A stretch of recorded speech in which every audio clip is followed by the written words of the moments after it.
Міжнародна солідарність з Україною та бранцями Кремля. У стінах Кримського дому в Києві родичі та близькі українських та кримсько-татарських політв'язнів і полонених отримали подарунки від посольства Польської Республіки в Україні. Це смартфони, планшети, ноутбуки та інша корисна техніка. Саме електроніку найперше вилучали окупаційні ФСБівці у Владислава Єсипенка, згадує його дружина Катерина. Позаштатний журналіст Радіо Свобода знімав в окупованому Криму на соціальні теми. Окупанти затримали Єсипенка навесні у Сімферополі, невдовзі після акції до дня народження Тараса Шевченка, та звинуватили у співпраці з українськими спецслужбами. Наприклад, ситуація з Владиславом, коли його затримали, з ним були різні засоби, якими користується журналіст під час відрядження. Тобто і телефони, і планшет, і навіть і відеореєстратор. Зараз ФСБівці кажуть, що його не було в машині. Схопили і забрали в нього все. І зараз рідні борються за його життя. Тому така і матеріальна підтримка родин полонених, вона також важлива. Ми, родичі політв'язнів, дуже боремось за долю наших рідних.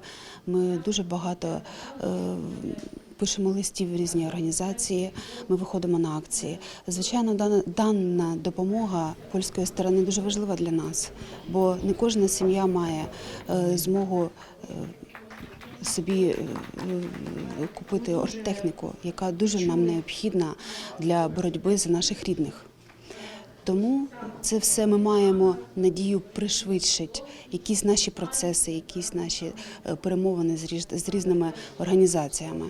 Ноутбуки, смартфони та іншу техніку передадуть і на окупований півострів через очільника Меджлісу Рифата Чубарова. Їх отримують кілька родин кримських бранців. Задля їх безпеки прізвища не розголошують. Мені залишається ще раз сказати велике дякую від імені тих людей, які в Криму відчувають підтримку всіляку, і особливо від наших найближчих друзів. Це все дістанеться до Криму. Дякую. Техніку передала дружина посла Польщі Моніка Капаціхоцька. Наголошує, що Польща стоїть пліч-опліч з Україною та тими, хто потерпає від російської агресії. Україна – to jest nasz najbliższy sąsiad. Україна є нашим найближчим сусідом. Ми партнери України, приятелі України, а друзі найкраще пізнаються в біді. A przyjaciół się poznaje w biedzie. W różny sposób mogą pomóc. Це допомога, аби вони почали нове життя після всього, що пережили, після повернення з неволі. Наша допомога має підтримувати тих, хто чекає на своїх близьких.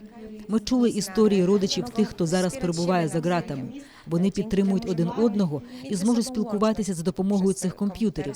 Здається, що це лише речі, але вони допомагають зберегти дух тих, хто бореться. Підтримувати духа тих, хто змагаються з цією трудною історією. У них є кожного діти, щоб вони могли вчитися, це ноутбуки, будуть телефони, щоб вони могли комунікувати між собою з адвокатами.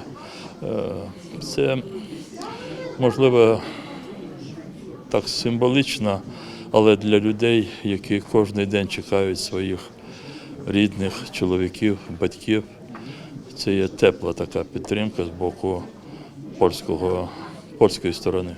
Щонайменше 115 українських громадян, затриманих в окупованому Криму, нині утримуються в неволі. Переважна більшість із них – кримські татари. Внаслідок облав окупантів і свавільних затримань без батьківської опіки залишаються 197 дітей. Владислав Стужук, Ельдар Ісматов, Заман, АТР.